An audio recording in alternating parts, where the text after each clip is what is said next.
So whoever gave Jean this gift, it didn't matter. Robert and Jean, they were like inseparable right away. Yeah. He was in love with it. Jean took it everywhere with him. But the servants and his parents started to notice that Jean would be in his bedroom having full blown conversations with himself, but in two entirely different voices. Hmm. That's bad. He's either going to be the best actor ever or there's a fucking demon in there with Yeah, no him. kidding. Of course, they'd go in the room, nobody would be in there with him. And then they would be like, "Who are you talking to?" And he'd say, "Robert." Well, that's not odd because he's a kid. Of course, he's playing with his doll that way. Yeah, but man, this other voice, was he just like really dropping that voice? Yeah, That they must have thought that's what he was doing. yeah. Or that's what they wanted to tell themselves. Yeah. And then, like a little later on, Gene started waking up in the middle of the night, like screaming and Oh, like out of his mind, scared. And they'd run into the room and they would find that like bedroom furniture was overturned and stuff. And oh then wow. Robert the doll would be like at the bed, at the end of the bed. And Gene would be freaking out. And the parents would be like, "What happened?" And they'd be like, Gene said Robert did it. Oh man. Then depart of this doll, child. We don't need it. So this continued in other parts of the house and different times of day. Like things would be messed up or broken or torn up. And Jean would always blame it on Robert. And the Ottos, they didn't really know what to believe. I mean, they just assumed that Jean was doing this and then just blaming it on his doll. But it got a Right. little eerie when they started hearing giggles around Robert in the house, like when nobody else was around. Man, that kid is getting good at these throwing voices things. He's a Well, ventriloquist, yeah. that I'm surprised these parents didn't like at least seek some kind of therapist to be like, there's something going on with him. Either he's going to be a ventriloquist or he's raising demons. I mean, Which figure it out. he did grow up to be an artist, but not a performer. He was a painter. So Hmm. they also had people that were passing by the house coming back and telling them that they saw a small doll moving from window to window. That would be creepy. Why, and why would you just stop by and be like, hey, Just such a weird thing. I saw a doll moving from, like, why would you stop and do that? Good Samaritan.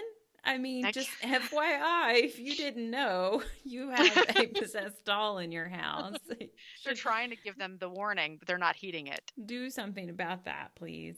Wow. So the mom eventually had enough and she placed Robert in a box and put him in the attic. And Okay. he lived there for years.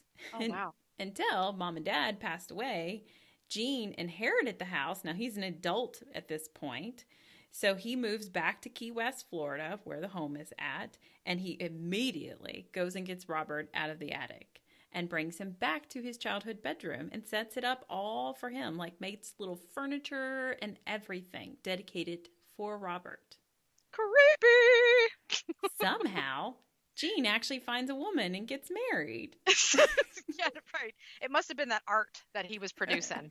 Because, I mean, when you come into this man's home and you see he's got a whole room for this creepy looking doll, I mean, that's your run. That's It's your get the red hell out. flags galore all over the place.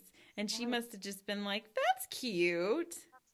Adorable. He, But, he did live in a mansion, so maybe she was just like, oh, "Whatever you want to do, honey. right. That's Gotcha. fine." That's okay. Do you have a cough? Is it going to end soon? So this continues for years. Gene is still attached to Robert. He's taking him everywhere with him that he can. They sit and paint together. Well, I mean, I think Gene's just doing the painting, but I don't know because Wifey is saying that she's seen the doll move around.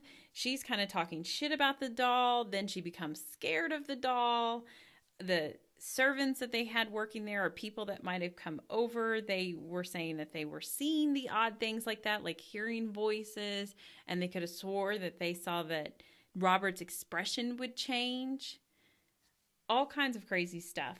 Oh, like from black pointless eyes to angry pointless eyes. I They, don't. they'd claim that his mouth would change. Oh wow. Which again, it's more just like a carving of the mouth. Like a So slit. Just like a slit then, right? in our last recording, and we'd probably cut it out because it was completely random, but I thought that the doorknob right in front of me moved. So, I mean, maybe these people have eyes like I do. They're just like seeing shit all of a sudden. Because that doll is creepy enough to make you like want to watch its every move. Yeah. And so you might just be staring too hard at it. You know what I mean? Yeah, sure. Right. Your eyes then plays tricks on you, right? You're over evaluating the situation here. Yeah. And it might be a little bit in your head.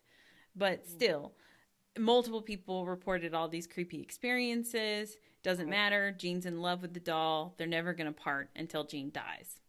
Man, yeah. Just going back to that for a second, I mean, if all this other shit's going on, I have to believe that his fucking mouth is moving too. He's going from a slit to a, oh, I'm gonna kill you. You know, I mean, I could totally imagine that. Like, why would you even make it up at this point? Oh, I mean, I wouldn't put it past him. I don't know. I mean, yeah. There's also these other elements that could be involved. I gotcha. Yeah,